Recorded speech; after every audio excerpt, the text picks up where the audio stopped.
Oh, howdy, partners. Thanks for saddling on up to the Multiplayer Gaming Podcast. You struck gold, I say. Now, don't get your chaps all bunched up. This here podcast is sure to be a great time, but if you're feeling downright generous with that gold you found, think about sharing it with these here game slingers over at multiplayersquad.com.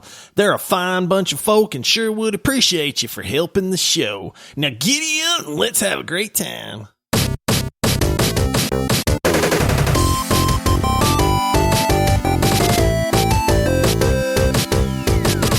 Hello, everyone. Happy Thursday, and welcome to the Multiplayer Gaming Podcast. We are three dads who love gaming, and every Thursday we break down recent gaming news that we thought would be fun to talk about. Please make sure to toss us a follow, rate the show 5 stars, and leave a written review if you use Apple Podcasts. Also, we have a Patreon page where you can help fund what we do and unlock awesome perks like the bonus Squadcast episodes. Just visit multiplayersquad.com. Okay, let's do some introductions and get into gaming news. I am your host, Paul. I'm joined here by a man who doesn't like sand. It's coarse and rough and irritating, and it gets everywhere. It's Josh. I love a good Star Wars reference, Paul. Dude, what is it with sand? There's so many games we're going to talk about today that take place in sand. I don't know why that's the biome of the year. It's because, we've done the ocean and water type games, Subnautica, all these things. And it's like, we've done fire and lava and, hellish type landscapes. And it's like, dude, what's that? Like sand, right? You gotta hit that sand. We already live in Phoenix. We already have too much desert. All right. And then joining us, he has to learn how to lie in order to become human. It's Michael. Learn how to lie? I believe I'm on this show because I told you guys, hey, I play video games all the time. I know a lot about video. I mean, wait, hold on. Yeah, I'm good. Let's go with the show. And then we learned all Michael does is play Myst from 1991. That's it. Because it's a 4.5-hour game. I've played it 574 times. 574.6 times. I'm a little over halfway through this playthrough. Oh, very nice. All right. So basically here today in recent gaming news, we're going to be spending the entire episode talking about Gamescom 2022. There were some announcements. We got so much footage to watch. They covered so many games here. We're actually recording this on the day Gamescom just ended, so we have an awful lot to get to. The only side comment I wanted to make is that we did want to recognize the fact that Saints Row was the big game that released this week. It did release to, I would say, pretty underwhelming reviews. However, all three of us have picked it up. We are going to be deep diving Saints Row, so we're not going to give any of our thoughts on the game quite yet, but that deep dive will be coming up in just a couple weeks. I have played it a little bit. That's all I'm going to say so far. Just a little teaser. We don't give anything away to each other beforehand. But I probably have 2, maybe 3 hours into Saints Row so far. That's exactly how much I've played as well. Probably about 2 to 3 hours. That'll be an interesting deep dive. And in those 2 or 3 hours, you might have 2 or 3 opinions so far. At least. All right, so let's jump into the games that were covered at Gamescom. Are there any that you guys are just chomping at the bit? What do you want to talk about first? I mean, I'll be honest. I'm gonna spoil everything. Honestly, the game that I am most looking forward to, at least in the short term, like there's other games that I think will be better games, but the one that has me most excited, and it's funny because in our show doc, Michael even put, Josh's excitement about this is contagious. And dude, I kind of glossed over this game when we saw the first footage on it because I thought it looked a little silly and kind of out there, and maybe it just didn't show enough to really kind of reel me in. But that is a game called High on Life. And I think people will remember this game because it's the one where you have the really weird looking cartoony guns with faces on them where the guns actually talk to you. Yes. So this game is conceived by Justin Roiland, who a lot of people out there will know him by name. He's probably best known for doing the voices of Rick and Morty from Rick and Morty. Although my personal favorite work that he does is as Lemongrab in Adventure Time. I think I'll try to sneak in a short voice line here. This castle is in unacceptable condition! Unacceptable! Justin Roiland basically made a gaming studio called Squanch Games. This game, High on Life, the, I think, hook of the game is that it's really comedy forward. It's a first-person shooter, but it's definitely comedy first. And I think that's what stands out in the trailer. Dude, the very first trailer we saw, I feel like was maybe a couple months ago. And I remember thinking, like, this game looks interesting, but it just didn't grab me a whole lot. I was like, sentient guns, they're talking to you, like, this is a little out there. But we got a solid 25-minute gameplay demo on this. And I cannot tell you how many times I legitimately laughed out loud watching this 25 minutes of gameplay. I am so stoked for this game, and I don't know why. Maybe it's just because I love absurdist humor, and the fact that this game is chock full of that, and it actually looks like it's got good game mechanics and a neat world. It really just reeled me in, man. Like I said, now this game, if you're going to watch this trailer, just be forewarned, there is a ton of language in this game. This is not for younger kids. It is full of profanity, but man, some of the situations and things that your guns or knife, like later on in the video, the guy gets a knife, and this is the most psychotic knife in the world. I was dying, man. Like, I cannot wait to play this game. Yeah, I think I think it's going to be very distracting and hilarious. I imagine I'll probably mess up a little bit on my shooting skills just because I'll be cracking up so much while I'm shooting these sentient guns. To say that Justin Roiland, when he either conceived this or created this, let's just say he was definitely high on life, because this is bonkers, but it's hilarious. Everything that Josh just said is completely true. I mean, you're shooting a gun that has a face looking back at you, and it's insulting you, and it's bonkers. The whole idea of your weapons, like, narrating the game / roasting bosses / making comments on what you're doing is a very funny idea. It's almost like, let's take the idea of the narrator in the Stanley Parable, but instead we're going to throw them into two different weapons, two different personalities. They're both going to talk. It really is a funny idea. I think my biggest concern was, how many things can you really program into the game that they're going to be able to say and not repeat? Like, part of me wondered, are they just going to keep repeating the same funny lines where it would start to almost grind on you and get annoying? But the fact that you can get over 20 minutes of footage and it's still staying fresh, I think that's the best indicator that this game might have more to offer than I initially thought. And the other thing that we didn't see in this preview, but we did see in the original one, was there are a lot of different weapons. Like, you see two in this one. You see, I guess, what's like your main starter weapon, and then, like I said, later on in the video, the guy gets a knife that is psychotic. All this knife wants to do, and it's telling you, just like, stab me into your own stomach. Let's see that red juice flow, and stuff like that. And I'm just sitting here going, like, is this for real? But there's moments where you meet some little annoying kid, and the kid's going, shoot me in the face. Come on, you won't do it. Shoot me in the face. And your guy shoots the kid in the face, and then your gun's like, well, you shot me, I'm dead.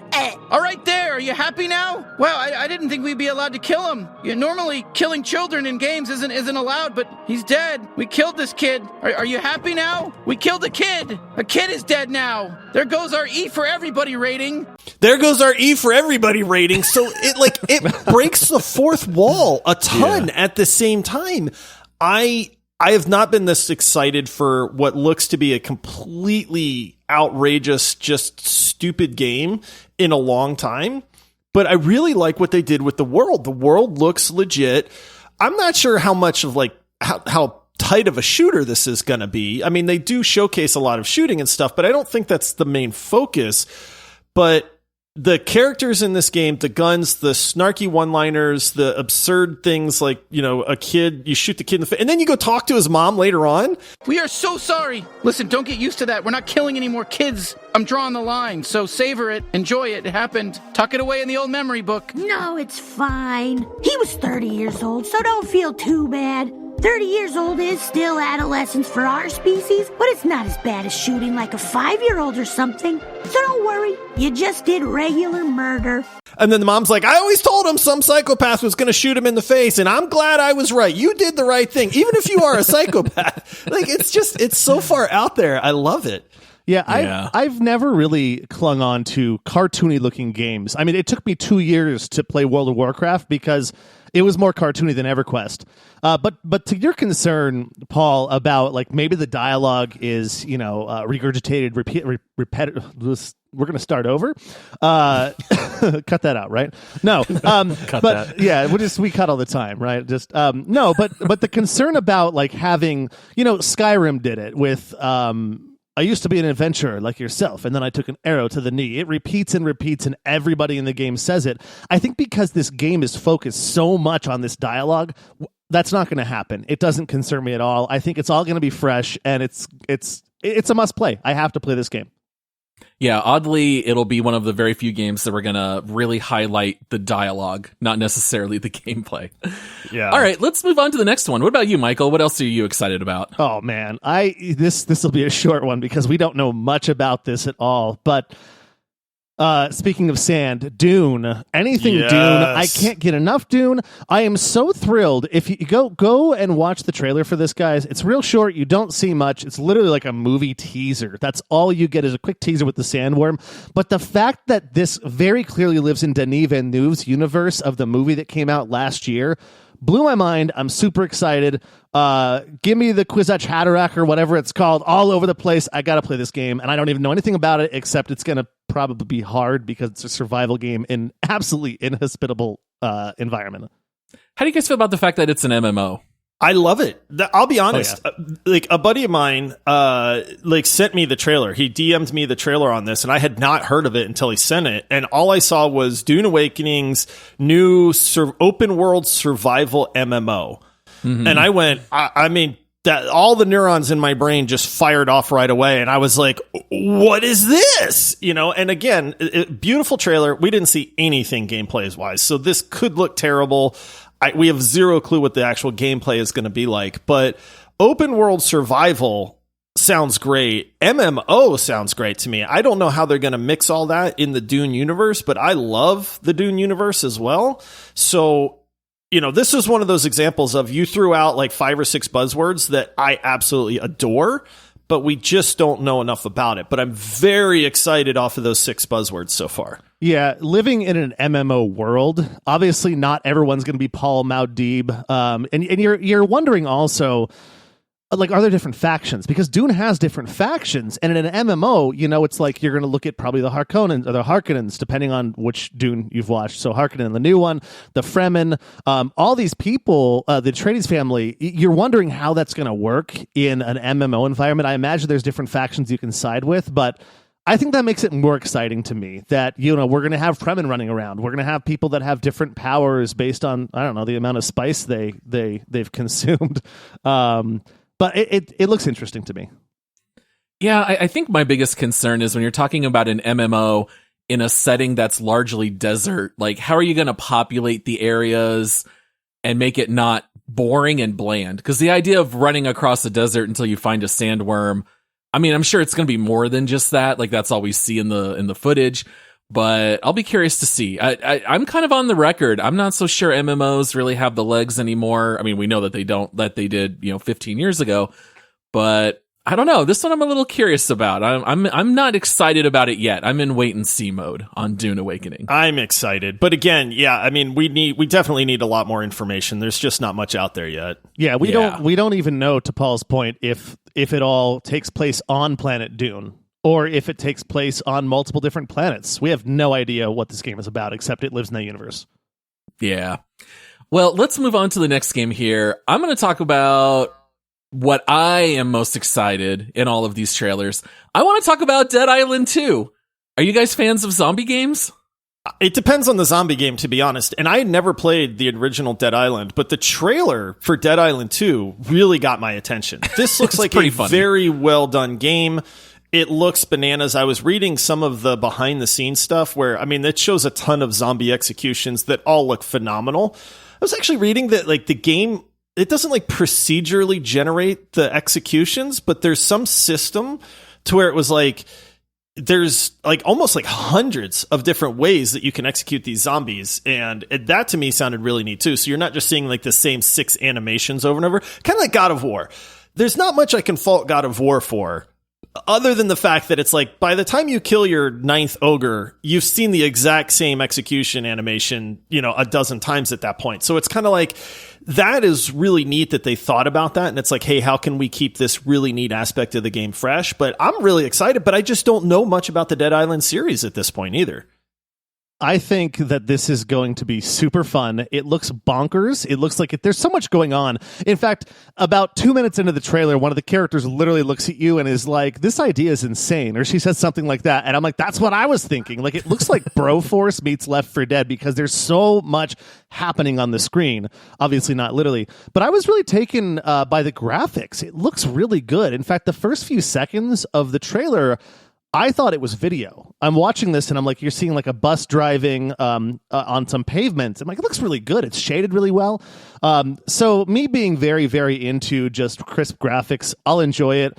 I can't describe my favorite execution because this would probably get an E rating if I did. But there, like to Josh's point, are some really cool ways that you can kill some zombies, and it looks like it's gonna have a lot of diversity to how you're able to play the game. It's exciting. Yeah, the first Dead Island, I absolutely loved. One of the things that I remember being relatively new, or at least I don't remember ever seeing it before, is you had to constantly cycle through weapons because weapons had durability and they did not last very long. So if you ended up, crafting some kind of great weapon, you knew it was only going to last you for the next, 15 minutes or whatever. You'd have to throw it away or repair it and play with something else. And kind of like Breath of the Wild kind of forces you to constantly cycle through weapons. That I thought was really fun. The really weird thing about Dead Island 2 is that, I don't know if you guys know this, we got a trailer for Dead Island 2 back in 2014. What? And then it has been 8 years of crickets, and we just got the second trailer here at Gamescom. So talk about anticipation. People have been waiting a long time for this one. I think my favorite part of the trailer is you see that they are running through the city of Los Angeles. We're not even on an island like the first one. So Dead Island 2 takes place during the zombie apocalypse, slaughtering zombies through LA. It is definitely absurdly gory. This one's very over the top with the gore. I mean, there's zombies, though. Who cares about that, right? They're not real people. As somebody that honestly doesn't know very much about the series, other than just trashing zombies in a myriad of fantastically grotesque ways, like, what do you do in the game? That's all you need to know. Survive. That's all you need to know. Zombies. Okay. That's all you need. It feels like that's really all there is. But from what I saw, that's enough to keep me interested too. So yeah, it's just going to be smashing zombies, and it's going to have an apex at the end where you're probably in a shopping mall smashing lots of zombies. Now, wait a fun. minute.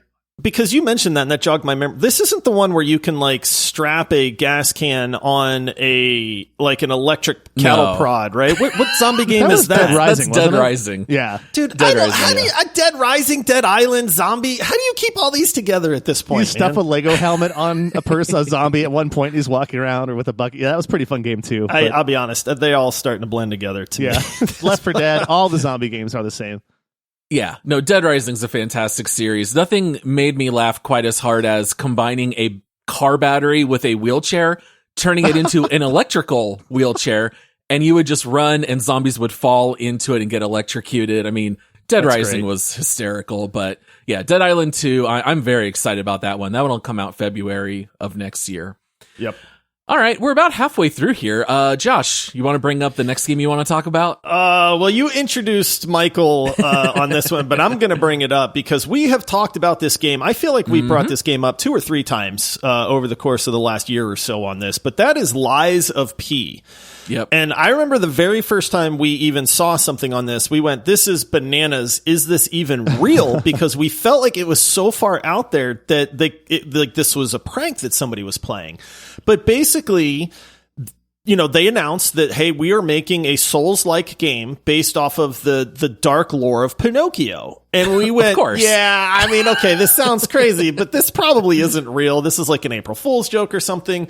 But then we got another trailer a few months back and we went, wait, guys, this is for real. And we started actually getting excited about it. Well, along comes Gamescom and they actually released footage from the game, both cinematic and actual gameplay. This game looks legit, man. There are so many people that are hearkening this to Bloodborne in its style. But I am loving everything I see about this game so far. The world looks dark and gritty. There are throwbacks to Geppetto. In this one, you even see a glimpse of Jiminy Cricket. Like in like Pinocchio's lantern, like in a lantern on his hip. Yeah, and you kind of hear the voice a little bit. Then they show some of the combat in this game. Fantastical boss fights, super tight combat mechanics. I mean, this looks like a Dark Souls, Bloodborne type game, but in the world of Pinocchio. Now, I still don't understand how the lying works, because even they actually mentioned that, you know, the lying system would be fleshed out a little bit. Do you guys remember picking up on any of that from the trailer? Because I don't. I saw none of the lying piece. I saw gameplay. I saw action, which I loved. Don't get me wrong. And to quote Josh again real fast, Bloodborne with Pinocchio, or that's a loose quote. That sounds like a bonkers idea. What are you talking about? But the trailer legit, like the gameplay, it shows gameplay, which unfortunately a lot of the Gamescom trailers did not show any gameplay. This one did. It looks very well done. I know nothing about the lying system, though, because they didn't show really any dialogue. Any dialogue you saw was definitely a cutscene or something like that. But the graphics look really good. I mean, to compare it to something like Bloodborne or Elden Ring, but again, with a little bit more of an anime aspect, a tiny bit, but not cartoony. It just looks like it's really well thought out and really well done. And what an off-the-wall concept that I'm actually excited to explore. When the Jiminy Cricket started talking in the lantern, I kind of got a little bit of chills. I was like, wow, that's a really cool way to introduce that without having a cartoon cricket running around, which would have taken you completely out of the game. That would have been so weird in this universe to have this cartoon cricket walking around. It's like, whoa, it's like it's in its lantern. Really cool. Yeah, talking about crisp graphics, like you were a minute ago, Michael, this is the one that stood out to me. I thought that the buildings and the costumes looked unbelievably good. I thought it looked absolutely fantastic. I don't remember the official term, but this game has that Bloodborne aesthetic that you're talking about. It's like late 1800s France is kind of what it all looks like. It's like very gothic and kind of dark. And I think that the atmosphere looks awesome. And the one thing that made me a little excited is that it does hint that it might be a little bit more action-oriented than a Souls game. You see a couple of sequences where you're like running from enemies and you jump out a window, because sometimes the Souls games can feel like they kind of grind down a little bit to a halt with like the blocking and then the fighting, and you're constantly rolling around the ground. This to me looked very similar, where you've got these pretty fantastical weapons and the combat is, you know, Souls-like, but I'm hoping it leans a little bit more into the action.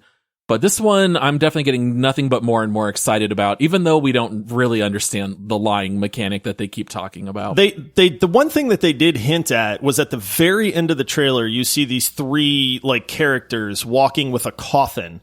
And, you know, one dude's like a giant ogre-y looking guy, and then there's a couple other characters, and they set the coffin down and they open it up, and inside in like blood or red paint is the word liar. And it's like they're setting it down in front of Pinocchio. So I like, it's almost, my thought is like, if you're willing to lie, there's a risk reward system where it's like your character gets stronger, but if you lie too much, like then maybe you lose your, I want to say humanity, but I mean, he's a puppet, so not real sure what the correct term there is, but I feel like there's going to be some weird risk reward system there to like, you can lie and it's going to make you stronger, but then there's going to be serious repercussions there. We don't know yet, but I'm really loving what I see on the way this game's shaping up. I think you almost actually are talking about too, like a Fable-like system is what I got from what you were saying about like if you lie too much, like in Fable, you know, if you go too evil, your character starts to look more evil and act more evil. But maybe this one actually has consequences when you lie too much, which could be cool. Well, it does seem like the game is going to encourage you to lie, because the tagline does say you have to learn to lie to become human. So I don't know if it's a system where if you lie too much, maybe you get caught. It very well could just be as simple as like the Paragon Renegade system in Mass Effect, where you just lie more and that might just affect the story a little bit. Or I don't know if it'll be more core to the mechanics than that. But I think this is definitely one that we have our eyes on. It definitely feels like an upcoming deep dive next year. Yeah. All right, Michael, what do you want to talk about next? I am a sucker for off-the-wall sci-fi. I absolutely love the most strange ideas, especially in film. And when it's done right in video games, it can be so immersive and so well done. A game that we don't know much about because the trailer does not scratch much of the surface of what you're doing, though, is called The Gap. And Heck yes. I am absolutely all over this. It's from a Polish developer and a Slovenian studio. I think that may be why I've never heard of it before, because it looks like it maybe was developed a little bit under the radar. Maybe you guys had heard more about it. But essentially, it's kind of like a deja vu tale where your character has, it doesn't really explain too well, but some kind of a psychosis going on where he can almost channel an alternate reality in his mind and see memories from this alternate universe, and it comes at him like deja vu from what I understand. It really looks like something that's going to be a bit of a mind bender, not really in so much of a Hellblade Senua's Sacrifice sort of way where it more studies the psychology. It looks like it's more going to delve into a lot more of that really, really niche sci-fi of alternate reality and what's real and things like that, which I'm all about. And I mean, I wish it was in VR because I think that would be even more immersive. But this one really, really has me excited. I barely know anything about it. Again, I keep talking about the games that we know nothing about, but the idea is there. Well, I love the fact that they describe it as hard sci-fi, so I'm always into that. And this one definitely seems very reminiscent of the movie Memento. They make it very clear that he has memory issues, and so there are notes written down, and as you read through these notes, you're figuring out more about the world. The deja vu thing is kind of interesting. I wonder if it'll just be, I look at this, and all of a sudden I'm going to get like a cut scene. Whatever it is, they really highlight the deja vu mechanic. So kind of like Lies of P, we're not sure how lying will be used. The Gap keeps touting deja vu. It might just be flashbacks. But that one seems like a game that is really going to be setting up a mystery where everything builds together and there'll be some kind of big twist in the end. It has that kind of vibe, and I'm all about it. I was going to say, I love games that take a unique aspect on something, and they really stand out from like a memorable point on that one. And this game seems like it has that DNA. Right? Like games like Firewatch, right? A lot of people talk about Firewatch because it's like, it gives you a different perspective on a game. Outer Wilds, right? Another very, very memorable one, where it's just that it takes a different aspect on how it presents the game to you. This one, I think, falls right into that, where we don't know a whole lot, but from what they've shown with this mechanic and the way they approach the game, I'm with you in that I think this could be, if it's executed properly, one of those games that stands to be very, very memorable in its playthrough, and like after you're done, where it's like you're talking to your friends and you're saying like, man, did you get this? How did this game, how did you handle this part of it, or this reveal or this big twist or something like that? Doesn't really feel like a game that's going to have a super long playthrough. It's probably going to be sub 8 hours from what I can understand, because I think it's going to be kind of hard to play. It's going to be a little intense, especially with the psychological side of it. So that could be really great. Could be really fun. Again, we know nothing about it, except it looks great. Play it. Yeah, they say it's a narrative-driven game, so yeah, it might be one of those like 4 to 5 hour kind of situations. Well, there's a lot more that you guys can look up from Gamescom this year. Everywhere, there's a lot of conversations about that, but we don't really get to see a whole lot about it. Gotham Knights surprisingly got pushed up. I think it's the only game here in the last 2 years that is actually a little ahead of schedule after it was previously delayed. It's not even April, so this is real news, guys. Yeah. Yes, real news. I'm kind of debating what we should talk about last here. Let's talk about Sonic Frontiers. All right. Oh, man. Sonic. Waste the end of the show? You went with Sonic Frontiers? Let's talk about Sonic Frontiers. Okay, it sounds like none of us are excited about this one. Is that true? I am the opposite of excited. I am apathetic about this game. Is that the opposite of excited? I feel like I got that right there. Yeah, I think so. I had a Sega growing up. I loved the old 2D Sonic games. I get that Sonic had to try to compete with Mario and all that stuff. Like, there is some things to love about Sonic, but dude, why? Just why? Sonic Frontiers looks terrible, dude. Let my indifference be known. I do not care. I don't know. Maybe it's going to be really fun. I might buy it for my kids. I don't plan to play it. There's so many great titles coming out that this one just really did not hit anywhere for me. Is it just me, or has Sonic just completely died in the world of 3D? Like, I feel like Sonic's only gimmick is just being fast. That's it. It's not like he's not known for combat or anything. And you start to throw him in these open world kind of situations. I feel like there's nothing to do with Sonic. They always give you loop the loops with coins on it. And I feel like you can only do that so many times. I don't know. I barely liked the Sonic 2D games. I can get why they had their whole cult following. I just think Sonic in the 3D world is super boring. An open world Sonic does absolutely nothing for me. From what I've seen with Sonic Frontiers, every ounce of gameplay or footage that I have seen actually puts me off. I have zero interest in this game. I know there's Sonic fans out there. I'm sorry if you're a Sonic fan and you're super excited. Like, I'm glad that you're excited, but there's just something about this attempt at Sonic that is just not jiving with me at all. I actually do know something that would make this game great. Very, very easily could make. If you this say game great. VR, Michael, I'm gonna. No, I'm not gonna say VR. That would be nauseating. Oh my goodness, that would It'd be. be awful. There'd just be lunch all over my keyboard. No, what would make this game potentially a really great game is to make it an open world game, and the main subject matter is anything but Sonic. There you go. We made a great game. Yeah, you might be right about that. So yeah, I would also highly recommend that you guys out there take a look at the 10 minutes of new footage about Forspoken. Oh yes. I know that we've talked about that one a little bit in the past. That one's very highly anticipated. Atlas Fallen had some interesting stuff in there. A lot of sand. You actually use sand to create weapons, which is kind of interesting. So much to take a look at. There's a lot coming up in the holiday season / going into next year. So there's a little bit of a drought here until we hit like November, and then it's just like the floodgates open and we're going to have so much to play here later this year. But I think that's it. That's everything we wanted to cover about Gamescom. We want to thank everybody for listening to this episode. As a reminder, please check out multiplayersquad.com to take a look at Patreon support options, and also check us out on Instagram and Twitter at multiplayerpod. And then I think we are all done with this episode. Sound good, guys?